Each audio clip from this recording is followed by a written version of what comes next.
Thank you. మా సభ్యులు మాట్లాడవలసిందిగా కోరుచున్నాను. నీలం సుమన్. అందరికీ నమస్తే. మీడియా మిత్రులకి, అలాగే మా geologist association president, vice president and executive మెంబర్స్కి, మా సలహాదారు గారికి. నా పేరు సుమన్ నీలం.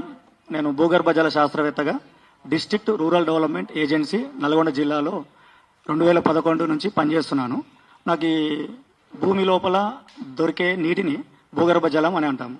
ఎందుకంటే భూమి లోపల దాగి ఉన్న మట్టి, రాతి పొరల మధ్య దాగి ఉన్న ఫ్రాక్చర్స్ నుండి వాటర్ అనేది వస్తుంది. అయితే మన భూమి ఉపరితలం మీద 3 రకాల రాళ్ళు దొరికే అవకాశం ఉంటుంది. అగ్నిశిలలు, అవక్షేప శిలలు మరియు రూపాంతర శిలలు. ఎక్కడైతే అగ్నిశిలలు ఉంటాయో అక్కడ నీటి ఎద్దడి అనేది ఎక్కువగా ఉంటుంది. ఒకప్పుడు ఒక 30 years క్రితం మనం వెళ్ళినట్లయితే గ్రామాల్లో ఎక్కడైనా చెరువులలో, కుంటలలో, వాగులలో నీరు ప్రవహిస్తూ ఉండేది సంవత్సరం పొడవుతా. కానీ మనం రోజులు గడిచే కొద్దీ ఇప్పుడు 2025 సంవత్సరం వచ్చాం కదా, ఇప్పుడు బావులు మొత్తం ఎండిపోయినాయి. బోర్లు వేస్తే ఒక 100 ఫీట్ల వరకు వేసినా కూడా నీరు రాని పరిస్థితి ఏర్పడింది.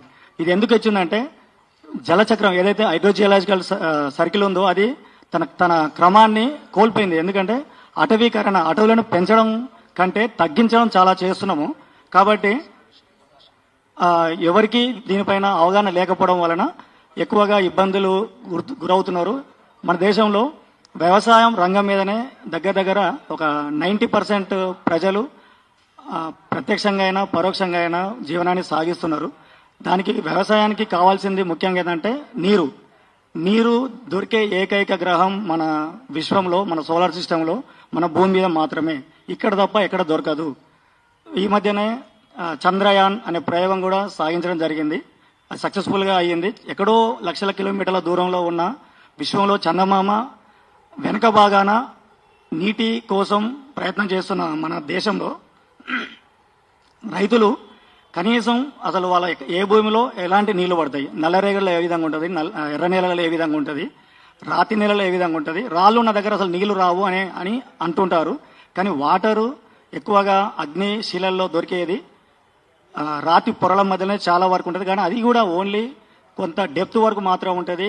ఎందుకంటే సాయిల్ ఉంటుంది పైన లేయర్లో, తర్వాత హైలీ వెదర్ జోన్ ఉంటుంది, సెమీ వెదర్ జోన్ ఉంటుంది, తర్వాత ఫ్రాక్చర్ జోన్ ఉంటుంది, తర్వాత హార్డ్ రాక్ ఉంటుంది. ఎక్కడైతే హార్డ్ రాక్ ఉంటుందో అంటే ఇట్ హ్యాస్ నో ఫ్రాక్చర్స్ అనమాట. దాంట్లో జాయింట్స్ కానీ, ఫాల్ట్స్ కానీ, పోల్స్ కానీ అలాంటివి ఉండవు. ఎక్కడైతే ఉంటాయో వాటర్ అవి దొరికే అవకాశం ఉంటుంది. అది భూభౌతిక పరీక్షలు చేసినప్పుడు జియాలజీ ఎవరైతే స్పెషలైజేషన్ చేసి ఉంటారో అండర్ గ్రౌండ్ మీద వాళ్ళు కనిపెట్టే అవకాశం ఉంటుంది. అయితే రైతులకి అవగాహన కల్పించడం కోసం మేము యూట్యూబ్ ఛానల్ కూడా పెట్టి ప్రజల్లో అవగాహన రప్పిస్తున్నాము.